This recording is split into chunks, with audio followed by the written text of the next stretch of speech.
Hello, everyone, and welcome back to the Covenant Cast. I'm Zach. I'm Jeremy. And if you're unaware, Jeremy is the lead designer of a little game called Star Wars Destiny. So he and I will, of course, be talking about that, among other things. So stay tuned.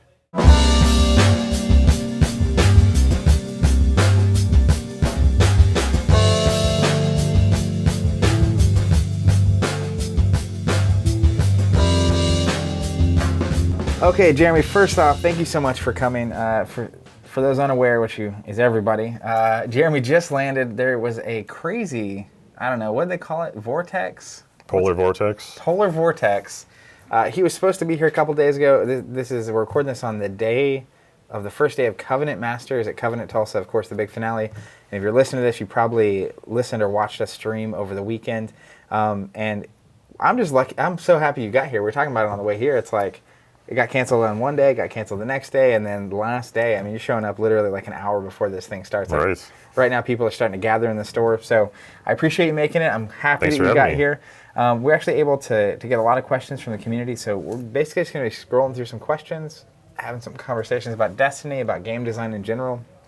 And for those that don't know, Jeremy is the lead designer of Star Wars Destiny, and now, correct me if I'm wrong, but this is your first game to lead design. Yep. This is your thing. Before that, was it 5 World Championships? Is that I mention this every time. Something like that. Across 3 or 4 different games, right? Games. So just a tremendously experienced player, and then it's really cool seeing you get to shift into the whole design role. So first thing for me, I'll just go ahead and dive into a question really quick. Monkey H says, how much thought goes into character combos and synergy that echoes classic teams from other Star Wars media? For example, Han Chewie, Rey Finn, Anakin Ahsoka, etc. And is that something we will get to see explored more? Yes, that's one thing I definitely enjoy. I think a lot of players enjoy. I try to do thematic teams that are, more competitive, that add up to 30 points and can be 4-day starts. Or that's just fun to be able to design those cards and try to create cool synergies where people want to play those together and have other cards that work together with those pairings. And it just really helps. Have fun playing Star Wars. That's kind of what it's all about, is trying to play those iconic teams and iconic characters and see what we can do with that. And so I know in the last set 6, it's Across the Galaxy, right? That was the name of that. And I'm at the point now where there's been so many sets that I'm starting to mix and match the names and when they came. But one of the examples of that was Han Kira, which they're both neutral characters. She lets you play hero and villain yellow events, but they're both neutral, which means they're neither hero nor villain, right? Except for, and their point totals were actually 31 together, but we had plots, which is another thing that got introduced into Legacies, that was -1 if you're only running neutrals, which seems like it was sort of constructed for them. Was that intentionally for them, or was that just a happenstance?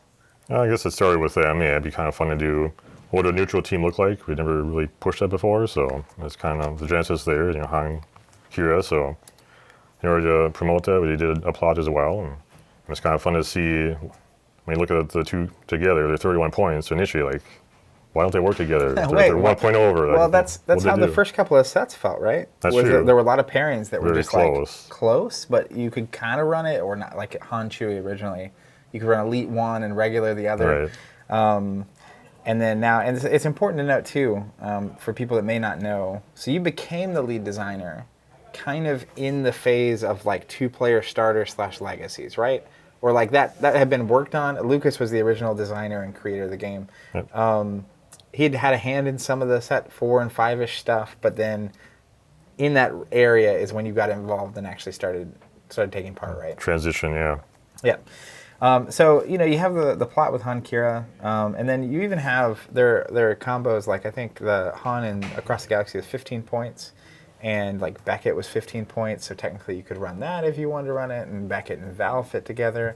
And it's something you're starting to see a lot more.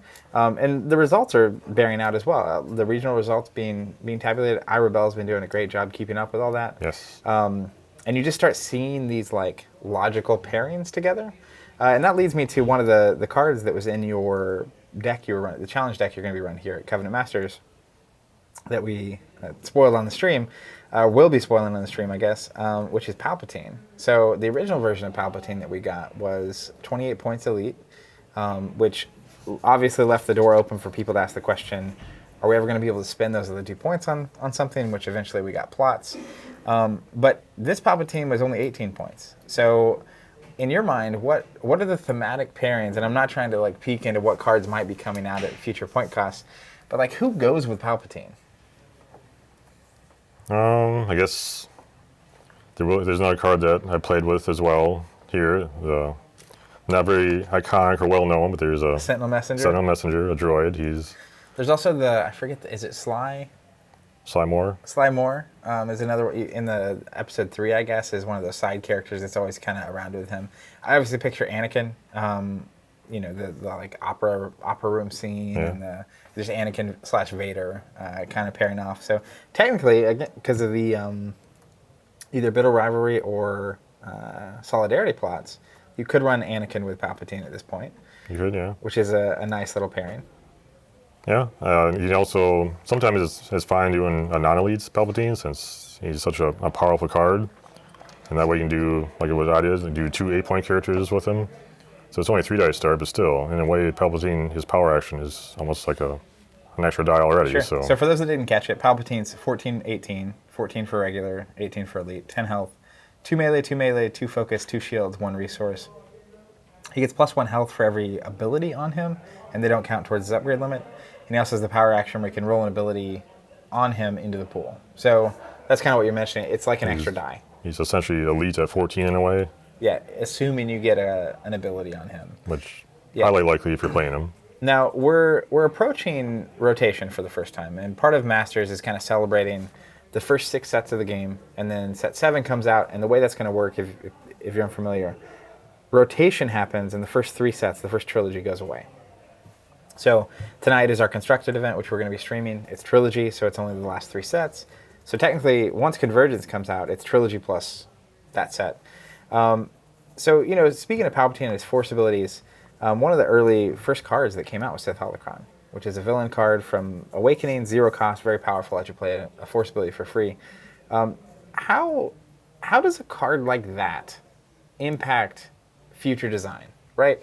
Because I feel like you have Palpatine here who's playing off of Force abilities, and he almost feels like a character you may not have printed before rotation because of cards like Holocron. Because, a lot of the Force abilities in the second cycle, which is Legacies through Across the Galaxy, feel like they've been designed understanding that Holocron exists. And so is this a door we're going to see kind of opened with Holocron leaving the play? And how much has Holocron impacted just your design choices over the past 3 sets? I think it has quite a bit. It is such an extremely powerful card, especially since you can just repeatedly do it. It bounces back to your hand, you don't have to discard it. So it definitely restricted us on what kind of Force abilities we do and how powerful, how expensive the ones we could do. I remember even during set 2, Force Lightning, originally it was like a 5 cost and it was even more powerful, more impressive. But with Holocron, it is. But with Holocron, it's like, getting a 5 cost blue ability for free. That's just nuts. So it's too good. So my Force Lightning got hit because of Holocron. And then many other cards were considered with Holocron in the environment to be like, let's not push this too much, not make them too expensive. So that's one reason I love rotation, because we can eventually rotate those cards out that might be warping the environment in some way, and then we can create brand new cards that we probably wouldn't have done with the old card together. So. And then Infinite just gets crazy. Yeah, it does. It'll be but it's supposed fun. To be, right? It feels like it's supposed to be a crazy West party. Kinda, yeah. So what do you think, obviously you were around when I think set 2 and 3 were happening, or when they were being a little bit developed. What do you think were some of the bigger lessons learned going from, because I look at cycle 1 and certain cards, Holocron, Hyperspace Jump, any card with the word free on it usually. There's a handful of others, comparing, my common comparison is Feel Your Anger versus Undermine, which both are dark side blue events that remove cards based on blanks. Feel Your Anger is obviously significantly better than Undermine. But what do you think maybe was the biggest lesson, the biggest just mental shift that was learned, both in designing the first 3 sets versus the next 3, and then in actually seeing people play these cards, in high-level tournaments in thousands of games across the world, or maybe tens, hundreds, millions, thousands? Yeah, I think a lot of cards probably should have had, like a cap or a limit to some degree. like feel your anger. Like if they roll a bunch of dice, I think it blanks, you can just knock out, who knows, 5, 6 dice at once. Yeah, or even just they have 5 dice and 2 of them are blanks, and now you get to remove their 2 best dice. The 2 best ones, yeah. Yeah. That as well. But you can like force, misdirection. You could, who knows how many dice you could knock out with just one card for one resource. Yeah. Like it's nice to put some sort of limits in there, hard caps, so you can't just get blown out sometimes. Just because of random chance. It's no fun to get blown out like that. So I think, and even like playing cards, playing cards for free. Like we've been pushing some higher cost cards more powerful than we have in the past. And now if you play those ones for free, like Planetary Bombardment, that's very impressive to play that for free. So we've been definitely more careful with any die with a 7 damage side for free is a good deal. Pretty nuts. Well, and a playability that as well. That does indirect damage for all the vehicles. So obviously free is a word that is worth highlighting anytime it shows up on a card. So were there any other lessons thinking about? I mean, we have the point cost where you can logically pair characters, right? And in a way that makes it quote unquote viable, where it's a worthwhile team to pursue. And free, and I think the restrictions on cards is cool. I mean, you see that a lot in a lot of the control cards more recently. Any other lessons of note that you think going into the next 3, going into cycle 3, I guess, or the 3rd trilogy? Oh, there's definitely, action chaining was pushed quite a bit in the 2nd set, so we clearly learned, not to push it that far all at once there. Do it every now and then, especially like one-time action cheating is generally fine, like off events. But the repeatable ones like occur every round that gets out of hand very quickly. The free 4-speed kind of thing. Yes, which is another great example. Free card. Yeah, it starts free and then you get more actions every round potentially. And so that's another lesson definitely learned. And I guess one thing I'm really excited about the upcoming cycle is we can finally do focusing on character subtypes. That's one thing I've always loved, just in all games. Like just tribal. It's kind of fun to. So you said tribal. That was a word I saw come up in Fantasy Flight's been posting these like interviews with designers or articles by designers, which you did one on a deck that was really good before Snoke got his points adjusted. True. But one of the notes, I don't know who, I can't recall the name of the other, someone else designing Destiny apparently, but Aaron Haltom. Aaron, he mentioned exploring tribal in this cycle, and that's what you mean by tribal? Tribal, yeah. The traits. So I'm going to go ahead and use that opportunity to bring in a preview that we've been sent to reveal that we haven't revealed yet. I didn't even mention that we were going to have any previews in this episode, but which is Lightsaber Mastery. That's actually not the one. That's a different one. I'll be coming back to that one. Profiteering. So this is tribal, right? We also saw they announced the new draft pack. It's Allies of Necessity. Allies of Necessity. It was literally today. So we saw cards like the Claudite Shapeshifter, which are explicitly has an ability after you activate this character, you can choose a character subtype until the end of the round. This character gains that subtype.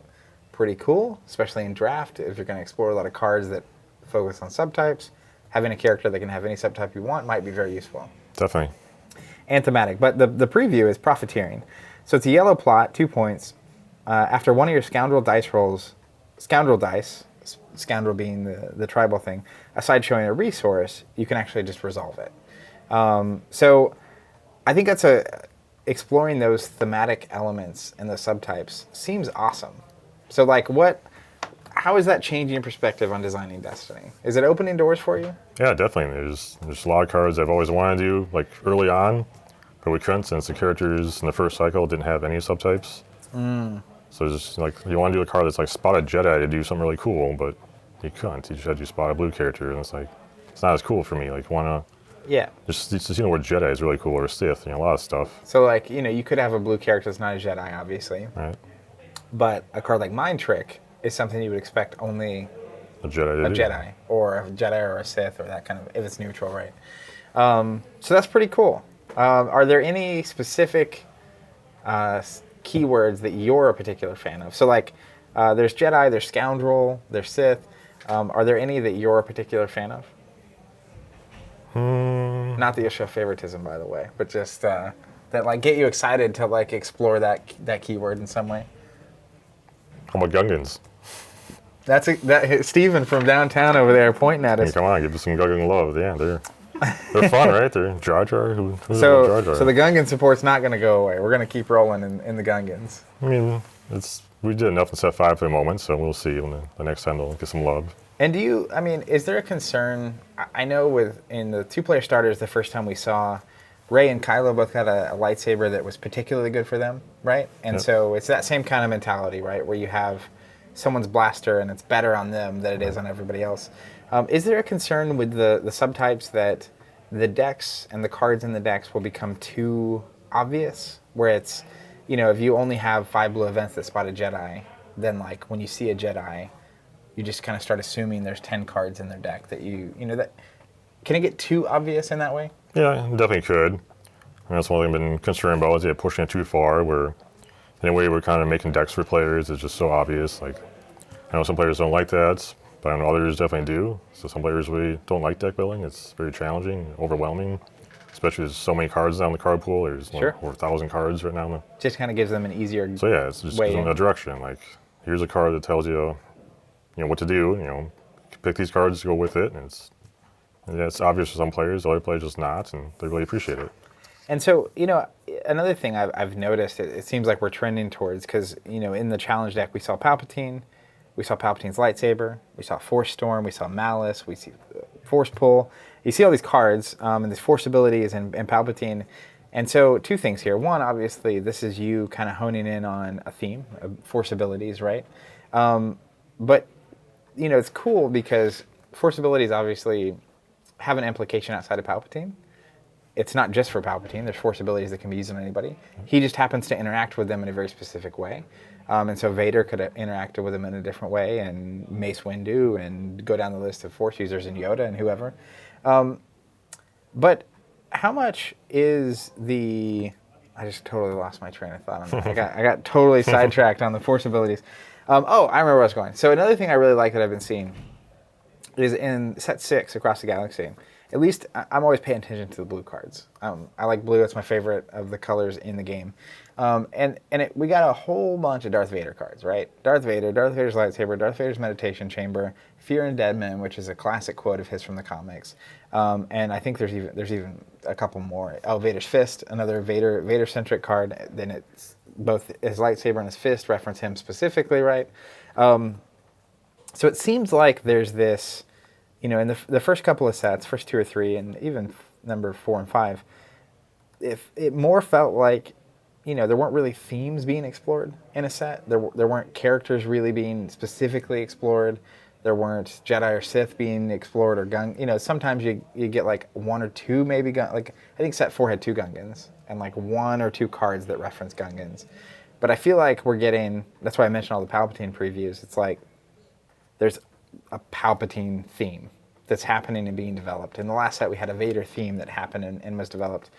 And so is that something you're looking to continue exploring as sets go on, and how does that affect your design process? Yeah, definitely. Again, it's kind of the iconic pairings. Like, it's fun to, when a new set comes out, to see a cool character and have like a lot of toys that work well with them, or kind of, in a way, it's like obvious deck building again, but again, a lot of players love that. It's very thematic, and it's just fun to just put those cards together and get an added benefit for playing with their specific character. And so it's something I definitely look forward to doing in the future, and I hope players appreciate it as much as I do.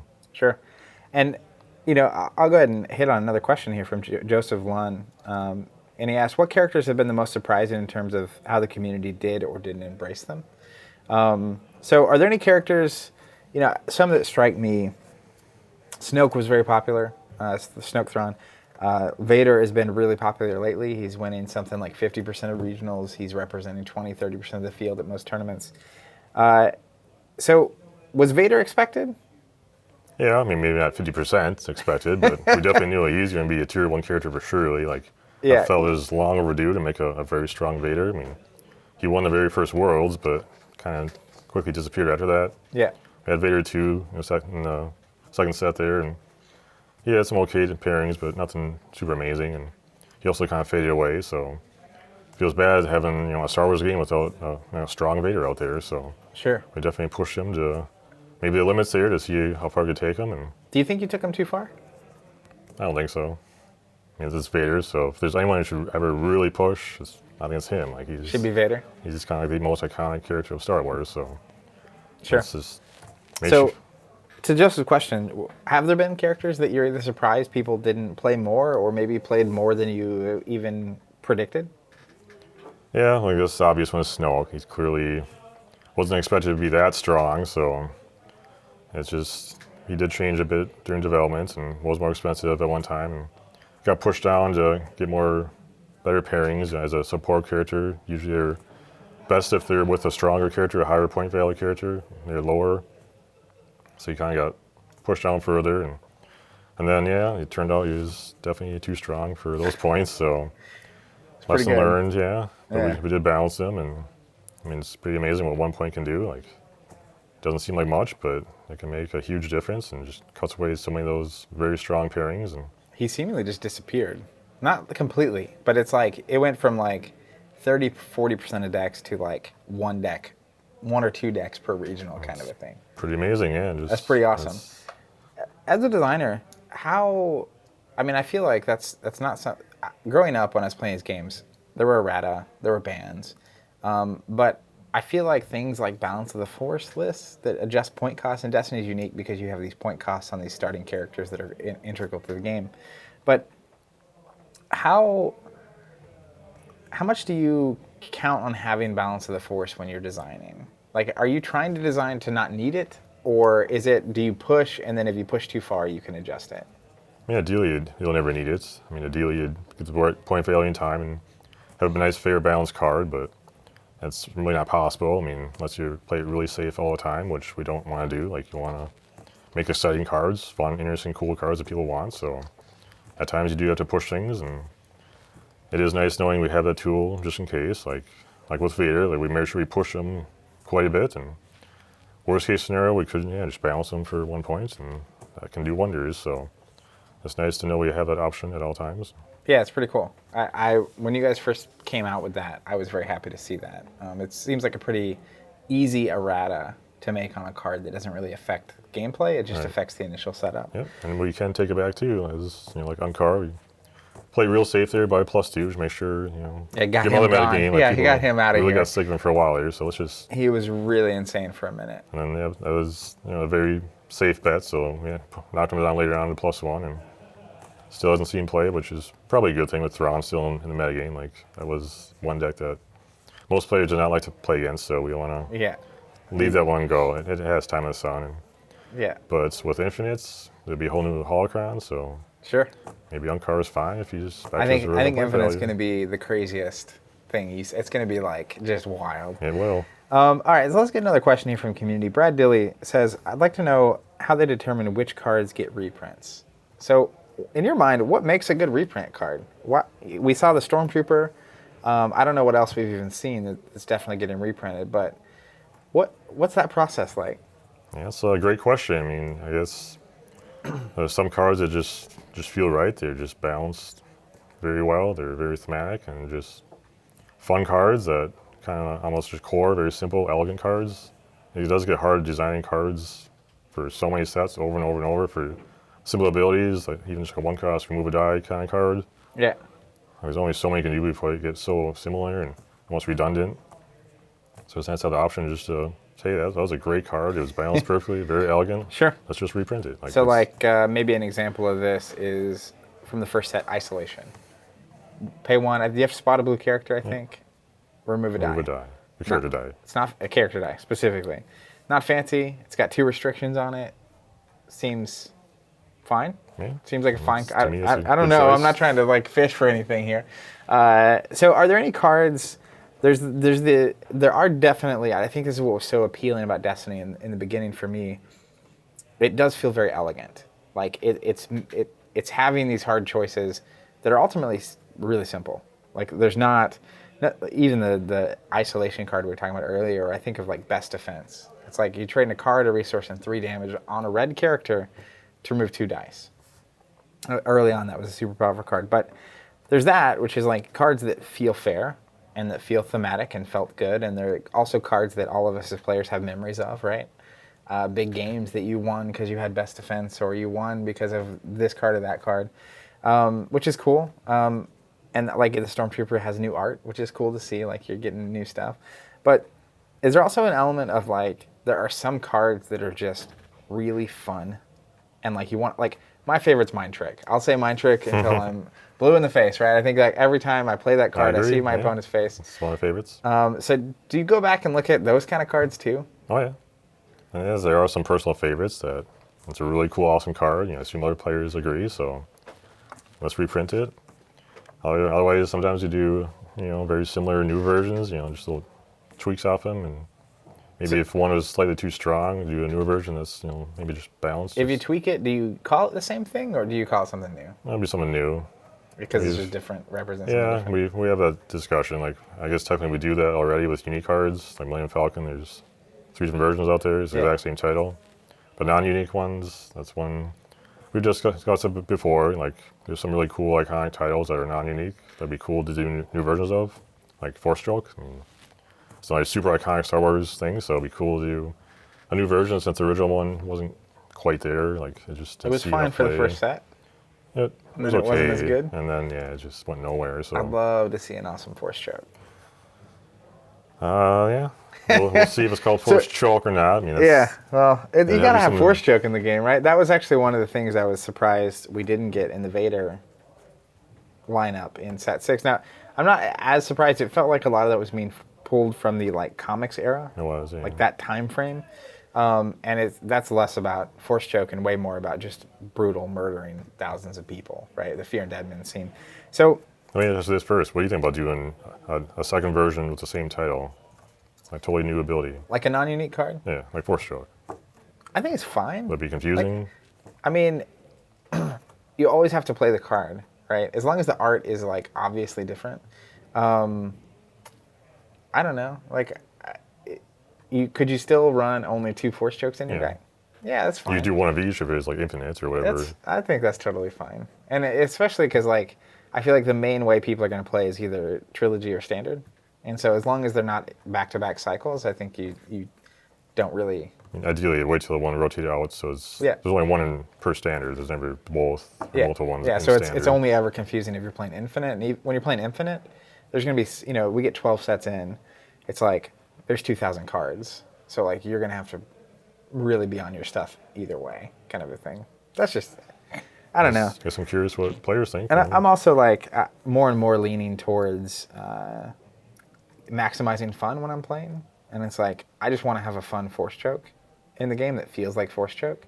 So whatever it takes to get that, you be my guest. I'll happily take that card anytime you want to make it. Fair enough. So I won't ask you, even though I want to, what cards from the first cycle you would reprint. Which ones are your favorites, right? Because I don't want you to have to well, I can't say what my favorite is because we're including it, and no, we haven't announced that yet. What I will ask you is, because you had a way heavier hand in the second cycle, Legacies, Across the Galaxy, Way of the Force. What cards from that cycle are you most proud of, / do you think are the most elegantly designed? You may or may never reprint them, but obviously the ones that you're most proud of are probably the ones that are on your short list of would put these back into the game. But what are the cards you look at from this cycle and you're you know what, that was really what, and maybe you didn't even design it, right? It could have been Aaron, or it could have been someone else on the design team. But what are those cards? That's a good question, yeah. I just haven't thought about that cycle as much since it's, a whole year more recent. You're focused down the line. Yeah, we do consider, reprints from time to time, what ones might be fun to do. And I guess it's nice to maybe take a break too, instead of just reprinting them all right away as soon as they rotate out. So in effect, they never rotate out. Maybe it's fun to wait a little while, so it's gone from the standard for a while, and then it comes back. That's much more exciting. Yeah. I missed that. That's cool. It's back. Yeah, even if you waited to do Mind Trick until not this cycle but next cycle, it's there's a time where that's just not a card, and then I finally get it, and it's I'll be excited. Yeah, the day you realize it's coming back. It's back. We're back. We're back in business. Feeling. So I guess one card from the Legacy cycle would probably be X-Wing. I feel a very elegant, simple card, very thematic, just an X-Wing. And kind of does what you think it would do. They get better, a swarm of X-Wings. The better they get. And you have more than 2 in your deck. That's really cool. And try to get 4 out there or 5 with double down and watch those sides get huge. So for me, that's a really cool card that I love and think would maybe make a good reprint. It seems to Yeah. be very popular. So. Well, especially, I feel like a card that you can run 4 of in a deck is the kind of card that reprinting it is like, well, now you're going to get extra copies, and you could technically potentially run, either version, either art version, but like making it easier for people to get those extra copies of the cards. Yeah. So I'm gonna use that to segue into the next preview that we haven't revealed yet. So you mentioned running 4 cards. So that naturally makes me want to ask, how nervous do you get, because you did that with a TIE Fighter and the X-Wing, to break the core deck building rules in Destiny? Is that something that you're going to keep exploring? And is that something that you were basically biting your fingernails when that first comes out? Depending on the card, yeah. Like definitely X-Wing TIE Fighters were pushed quite a bit. I'd say the most nail-biting one was Double Down. Like very, very risky card to do. People were up in arms about that. Oh up yeah, front. And then it's understand. been nowhere. I don't think I've seen a single deck really dominating with that, right? Yeah, that's kind of how we thought during testing. Like 2 points is a lot. That's look how many characters change was just getting a +1 value. Something that kind of disappears. So at 2 points for your team, that's a big commitment. So, and then it doesn't really do anything directly. It just makes potential combinations of cards in your deck a little bit better. It doesn't like get you like a card right at the start of the game like different plot does. So it's nail biting because they don't know what combinations people might find or break. I guess Long Con was an obvious one. Like we saw like 0 cost resource card that you just another replicate. copy of is just crazy good. So I wish I would at least push it back to set 7. Yeah. Instead of putting it in set 6. But. So, and that kind of points to another thing that I'm feeling. So we played a lot of trilogies here at Covenant Tulsa, and it feels like there's a switch that happened on a macro level, and you can confirm this or deny this, which is in the first cycle, it felt like the characters were higher costed, lower health, and the events in it and the other cards, the non-characters, were maybe less costly and more powerful. Whereas I feel like in Legacies, in this cycle, it's kind of switched, which is the characters are getting a little more consistent, a little higher health, a little more powerful, and the cards are being pulled back. There's more restrictions. There's more, a 1-cost control card now has to like have a certain color character in play and also can only remove this, right? Or like, I think At Odds is a really good example. It can always remove a die. Doesn't matter how big it is or what kind of die it is, but it has to be on an odd value. So, in thinking about a card like Double Down, if you'd pushed it back to set 7, I think that's why I'm kind of hinting at this, right? Is like, it's a sense that in set 4 and beyond, Double Down is less risky because you've kind of built higher restrictions on your cards. Is that a correct sense? Yeah, I definitely think that's pretty spot on. Yeah, we definitely saw characters in the first cycle were very hit or miss. You had some that were just extremely powerful, like FN. Others are way at the other end of the curve, Luminara. And so it's nice to try to take that spectrum and consolidate better, make it closer, and not be such widespread ends. Sure. Just make a lot more characters just more fun and viable and fair, not to such extremes. And then events as well. I think there's kind of the same thing. Some are just way at one end, others are way at the other end. And it's nice to just, take that power level and make it a little bit more consistent and not pushing it so far. And the events overall have been, in the first cycle, some are just so swinging. They can really just change a whole game. Like, we've seen like Friends in High Places now. It's really just, well, and the Friends in High Places it feels like a lot of those cards that box you in as a designer. Definitely. So like Friends in High Places is not, in Awakenings, is hard. Like to get 7 value showing, that's not going to happen on the first turn. True. Things have definitely changed over time. Yeah, so you put Vader out, who's just a monster, and it's like, he can get 7. Like, put a 4-speed on him, and it's like, he's got a pretty good shot at getting to 7. And so, that kind of, I feel like those cycles mixing is so crazy to me, because you have really powerful characters and really powerful cards. And as we'll see, if you watch the live stream from the Trilogy event, I feel like what's about to happen is people are about to they're in for a wake-up call when it comes to deck building. So kind of going all the way back around, we started on this train with breaking deck building rules, right? So I want to bring up Lightsaber Mastery, which I accidentally mentioned earlier. First, this art is incredible. Every card I've seen from this Convergence set, the art is just murdering it. So whoever is involved in that, I don't know the Yeah. names. Props to you for doing that. I agree. So Lightsaber Mastery is a 2-point blue plot, neutral. It says bring up to 2 different move events to the game and place them face down under this plot, ignoring deck building restrictions. You can take an action, exhaust this plot to play an event from under it, then set this event aside. So we're not going to reveal any of the move events. Those will be, we're going to be doing a live stream on the 11th of February. Steve and I will be playing decks using the previews that we got. It's going to be a blue versus yellow deck, Profiteering versus Lightsaber Mastery. And we're going to be playing, we'll have some blogs or deck lists going up too, so you can check that out. But this is crazy to me. So now you're really breaking the deck building rules. Oh, yeah. You get to take 2 cards from your collection that have the word move in them, which is a type of event. Subtype. So you're giving, even events are getting Yeah, subtypes. something new. Why not, right? Like, let's just go for it. It's so cool. I mean, I really love you're exploring more of the game without really adding anything to it. And I feel like you did that really well in the second cycle. But in this case, this seems, I mean, do you think this is more or less risky than Double Down? This one's more, I feel. More risky? Yeah. Why do you think that? Well, in a way it is, in a way it's not. It's very restrictive on what cards you put in your deck. Like, we have much more control. Like, You get to decide what gets what's to a move move and what's not. So in that way, it's far less. But in that way, it's just such a much bigger impact. You just can play those cards from the get-go, turn 1. Double down, you just have to draw those cards from your deck. Yeah.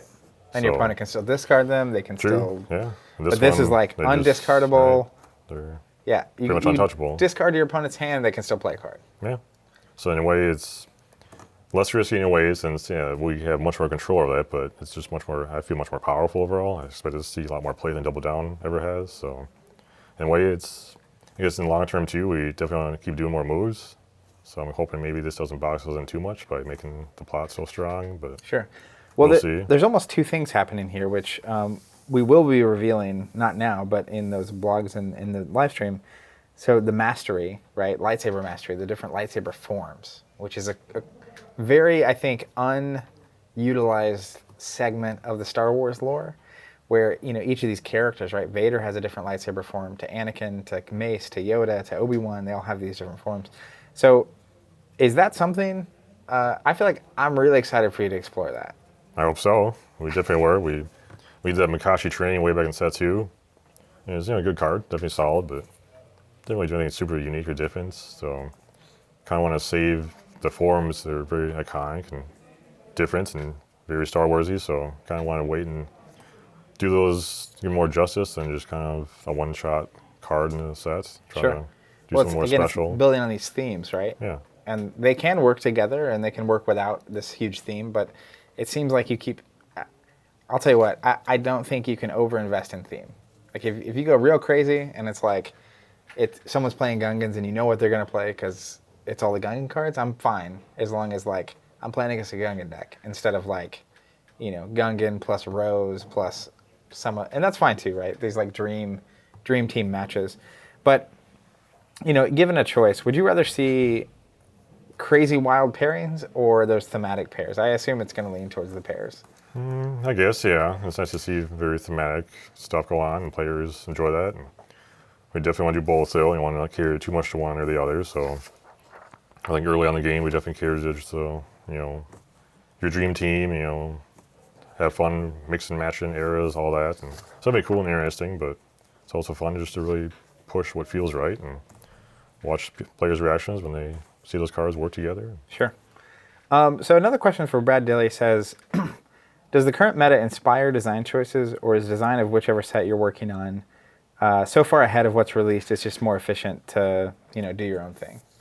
Yeah, we do work so far in advance. Like, we're really starting like set 11. Like, that's so far down the road. So we definitely pay attention and learn lessons that way, but we really can't react to the current metagame through design. It's just way far ahead. If standard is the current metagame, right, then like set 11 means that none of the current legal cards will be legal in standard. So it is literally a whole different universe. Completely different. So yeah, it's tough testing all that too. Just a wide open, unexplored cards, and we haven't seen what players have done with these cards. So it's very exciting, but very challenging. But you also have time, right? Because like the first couple of sets will come out before set 11 has to be like shipped off to, A little bit, yeah. So we see some the cards, but it definitely lags. it does big time. Even I assume that a tool like the Balance of the Force list is super helpful in allowing you to kind of curve that and kind of stay on top of it. Definitely. Yeah. So last question from the community. Josh here says, what's your favorite character, vehicle, or piece of technology that's not currently represented in the game? That's a great question.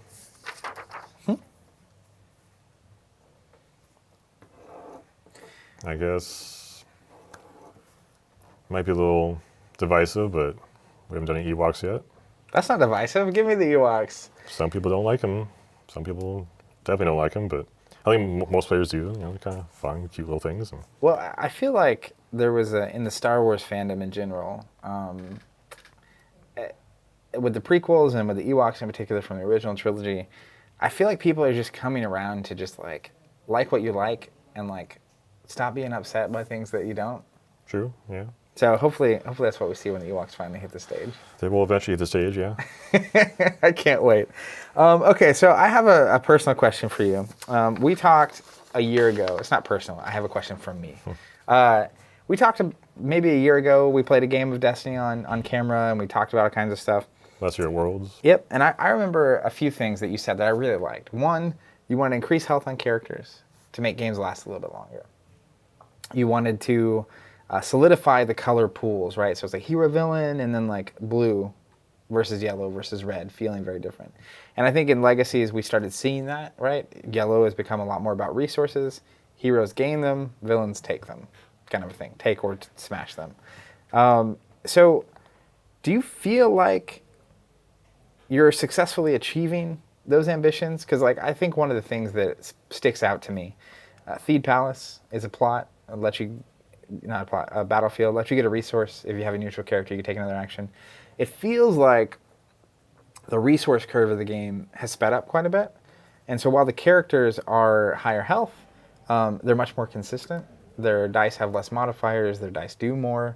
And then on top of that, they're getting more resources. So you see cards like Vader's Fist hitting the table a lot earlier than you would have in the Awakenings meta. So what's your take on after set 6, before Convergence comes out, before rotation? I think rotation is going to have a big impact on this. The general pacing and just balance of how the game is going right now. Yeah, it's definitely a great question.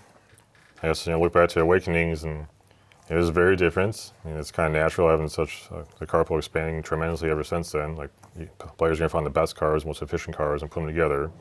So I think the game will probably naturally speed up. But yeah, we have done some cards where maybe we pushed things too much. Theed Palace clearly was a bit too good. So I remember playing back in Awakenings days, like 2 resources were everything. You get 2 per turn. That was such a huge deal.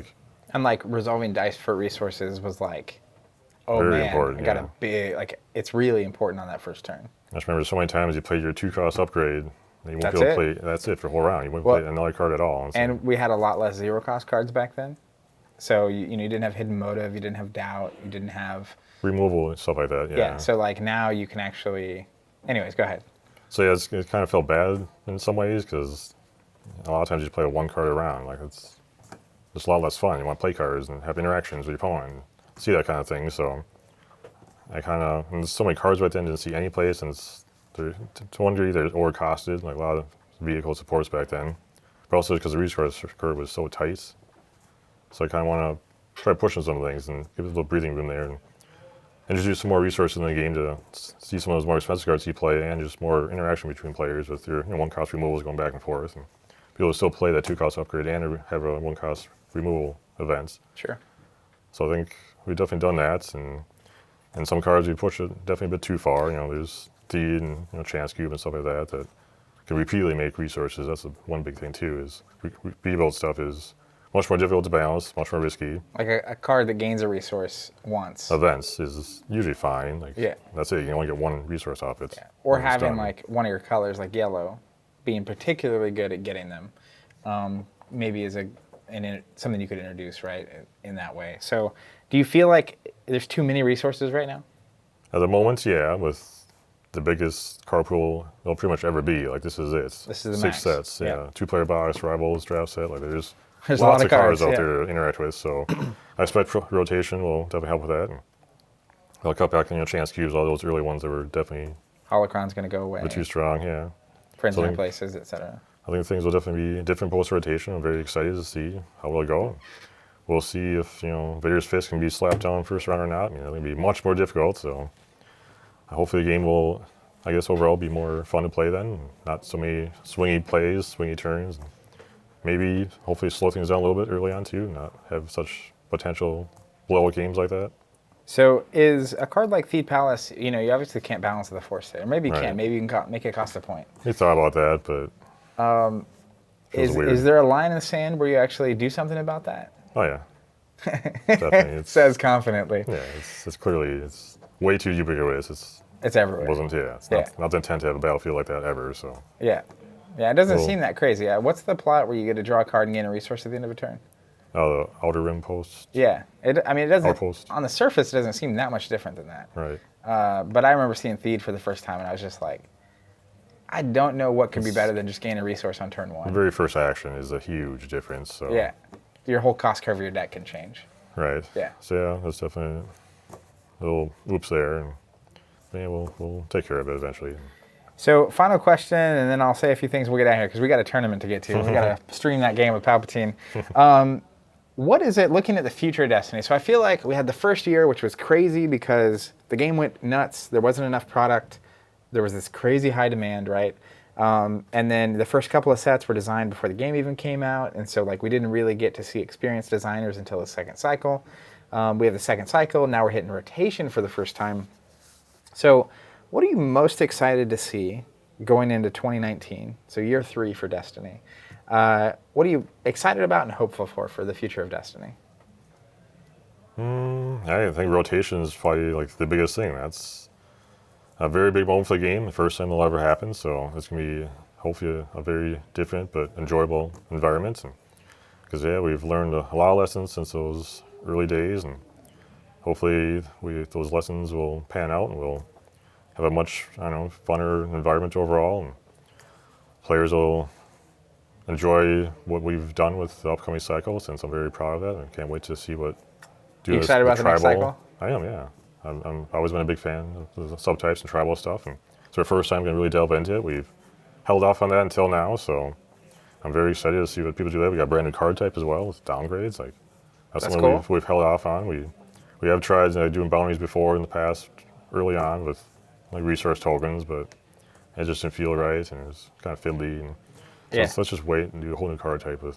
And I think that's a really good example of what I was mentioning earlier, which is introducing something new that isn't really new, which is a downgrade is just an upgrade that you play on your opponent's characters, right? And so that is cool. The elegance that is happening there is something that I hope to continue seeing for the future of Destiny, because I think it's very easy for I've seen games years in kind of lose their way because they're just out of ideas and it's hard, right? Oh, yeah, definitely. The simple is hard. Boiling it down to something simple is very difficult. So I don't envy the challenge that is before you, but I will say, seeing the second cycle has been great. We've been playing a lot of Trilogy here in Tulsa, and I love it so much more than the standard format, just because of how much more difficult it is in the deck building process and in the play. And it feels so much like those early days of Destiny, where every resource and every decision really meant something. So I have no doubts, but again, I do not envy the challenge. Thank you all so much for listening and watching. If you haven't seen the streams from the Covenant Masters finale, please do that. We do have a couple things I want to mention. One, on February 11th, Steve and I will be streaming Destiny using new previews coming from Convergence. We also have got a ton of requests. You'll see them here if you're watching the podcast, these gold and black tokens that we made for Covenant Masters. We're getting so many requests for that we had some conversations on our end and made a decision. We're actually going to be sending a limited number of those sets, so 5 resources, 3 shields, and 5 damage tokens, to random Saga set buyers for Convergence and Booster Box subscribers. So if you aren't already a Booster Box subscriber, you can sign up. You won't get charged till a week or two before it releases, and it'll automatically show up. The box is on release. But we're going to be picking random Saga sets and random Booster Box subscriptions, putting sets of tokens in, and those are just going to show up kind of like a golden ticket, which I like, not Michael Scott style, but Willy Wonka style. So if you want those, you can hop in on those. And of course, everyone that does buy those, you're helping us do everything we do, including this podcast. So much appreciation. Jeremy, thank you so much for coming on and for visiting. Looking forward to playing in just a minute. Till next time, keep playing.